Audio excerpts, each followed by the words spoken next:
قصة حصلت في فلسطين، قصة عمرها يمكن أكثر من 30-40 سنة. مجموعة من طلاب جامعة النجاح في نابلس عندهم مجلة جامعية، مجلة حائط، سمعوا عن معمر في الخليل. وقت القصة كان عمر هذا المعمر 120 سنة، تخيلوا. يعني القصة أنا سمعت القصة قبل حوالي 15-20 سنة، قالوا لي قبل سنوات عدة، كانها صارت بالثمانينات أو السبعينات، يعني هذا مولود قبل الحرب العالمية الأولى بحوالي 60 سنة. فكان معمر في الخليل عمره 120 سنة، فأحبوا أنهم يقابلوه، يعملوا مقابلة خاصة لأجل هذه المجلة الجامعية. راحوا مجموعة من الطلاب من نابلس، حملوا حالهم راحوا على الخليل، جلسوا معاه سين جيم، ايش الحرب العالمية الأولى والحرب العالمية الثانية وسايكس بيكو وشو صار قبلها وبعدها والثورة البلشفية، كنز 120 سنة وبصحته ما شاء الله وبعيه. حملوا حالهم انهم يقوموا، واذ بتفاجئوا، عفوا واحد من الاخوة الطلاب هيك ربنا ألهمه بسؤال، بيقول له حجي بس سؤال هيك خطر على بالي، ايش اغرب قصة سمعتها في حياتك؟ قال له يا ابني ليش ما تسألني عن اغرب قصة عشتها في حياتي، مش شفتها مش سمعت فيها؟ قال والله احسن واحسن.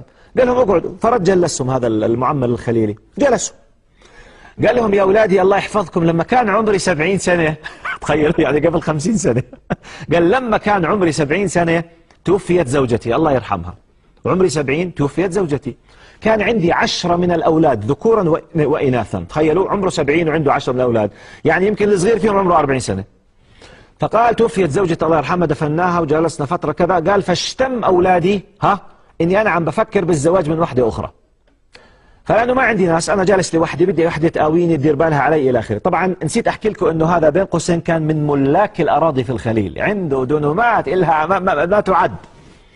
بقول فلما سمع أولادي أو حسوا شموا ريحة أني أنا عم بفكر بالزواج، اجتمعوا العشرة، ركزوا يا من تظن إنه المال بتملكه والرزق بإيدك، اجتمعوا العشرة عند والدهم، فهموه بلغتنا العامية بالمشرمحة، فحكي له يعني لا تروح لبعيد يا خالي، تتفكرش يابا، ايش يابا ما تحلمش إذا إحنا العشرة، طبعا بطريقة غير مباشرة، إنه يابا ما هينا موجودين جنبك يابا، وهي بمراتب تطبخ لك وأنا بدير بالي عليك ورايحين، يعني احم إذا إحنا ما وقفنا لك بالعرس وما مشينا مين بده يمشي لك؟ تحلمش. عينهم وقلبهم وين؟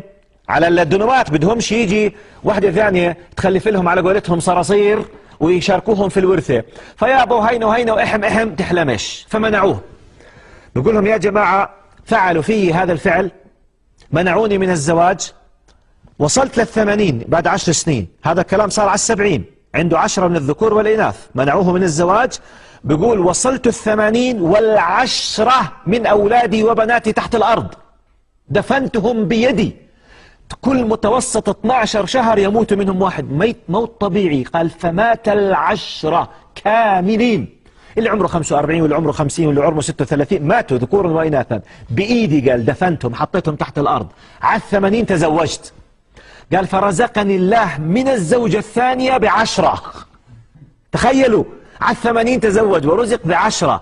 عم بحكي لهم القصة وعمره 120 سنة، يعني أكبر أولاده إذا خلف أول ما تزوج عمره حوالي 40 سنة من الثانية، بعد 40 سنة من وفاة العشرة من الأولى.